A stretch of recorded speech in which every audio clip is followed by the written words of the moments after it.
Brilliance Audio presents Broken Field by Jeff Hull, performed by Lauren Ezzo and Patrick Lawler. When she saw the car, a dark, low-slung Chevy sedan, its vinyl roof tattered and flaked, Josie thought of it only as a possible way out of her situation.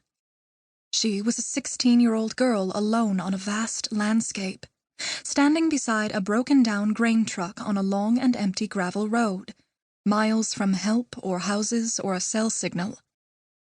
This, Josie felt, was just another trial of harvest. The dark car slowed quickly, seemed to fishtail a little, as if the driver had not intended to stop, and then suddenly changed his mind. The tires, Josie noticed right away, were too bald for driving gravel. A long crack in the windshield read like the map of some twisted journey across a confined world. Josie Frehse wasn't naive. She knew that sometimes trouble came from Havre or Lewistown, or over the border from Medicine Hat, or from the Fort Miles reservation, and sometimes it came in cars like this one. But she didn't feel trouble. Josie had been driving a grain truck since she was 14. She'd been riding along in one since she was 5. This was the life she knew, and she knew what to expect from it. Big, red, diesel-burning international harvester combines in a staggered line chugging over a wheat field. Powerhouses against the land and sky, chaff suspended in wafted layers, coloring the setting sun. The thickness of it in her nose, the chewing thrum of the engines. A hawk racing low across the horizon. Bluish-green humps of mountains beneath bluish-white piles of clouds. The tawny gold and green squares stretching from her. The dips and curves of crop lines. Black crescents of dirt under her fingernails. Grit on her fingertips, her jeans sweaty in the seat, the truck steering wheel trembling and jerking as she bounced along beside the combine, trying to keep the bucket under the gout of grain pouring into it. A ballad blasted through her tinny phone speaker. Her father drove one of the combines. Her brother Jared drove another one. Her boyfriend Matt drove one. Matt was about to turn 18, and Jared already had. Josie was 16, going on 17, and she had ideas about how fast that should happen and how much faster the rest should come, but felt still uncertain about whether those ideas made any sense. For days now she had been steering her grain truck down the rows of the field, feeling the bumps bouncing her in her seat, wrestling the steering wheel, singing the good lines with the country singers, careful to maintain an exact distance while the combine poured its load out.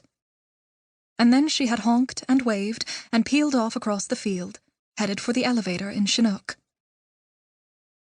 Before it all started, Tom Warner stared down at his foot in a black Nike cleat.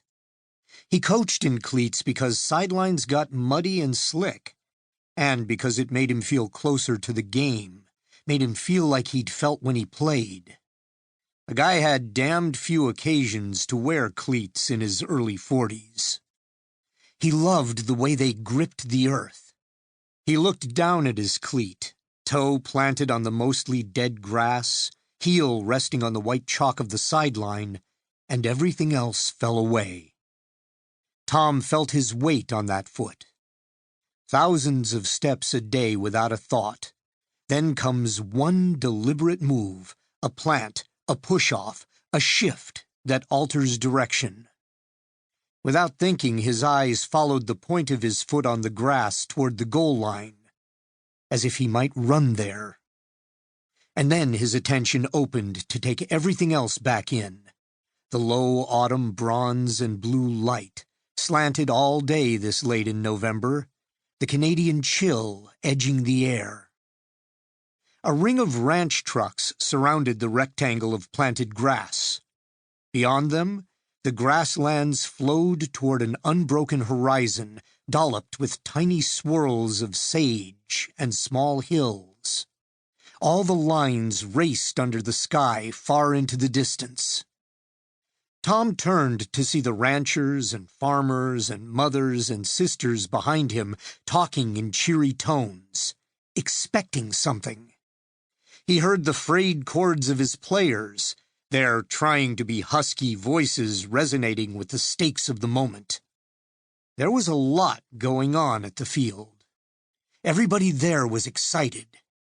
20 or 30 people, mostly the opponents, Plentywood High School and junior high kids, sat in a tiny stand of homemade, home-team wooden bleachers at midfield. Mothers and grandmothers brought lawn chairs and sat back from the sidelines with wool blankets over their legs. Ranchers and farmers stood in clusters, wearing feeding caps and irrigating boots, rocked back on their heels. Or they sat in their ranch rigs parked pointing at the field, spitting globs of tobacco-streaked saliva out rolled-down windows, ready to pop on headlights to illuminate the action if the game dragged too long into the short northern afternoon.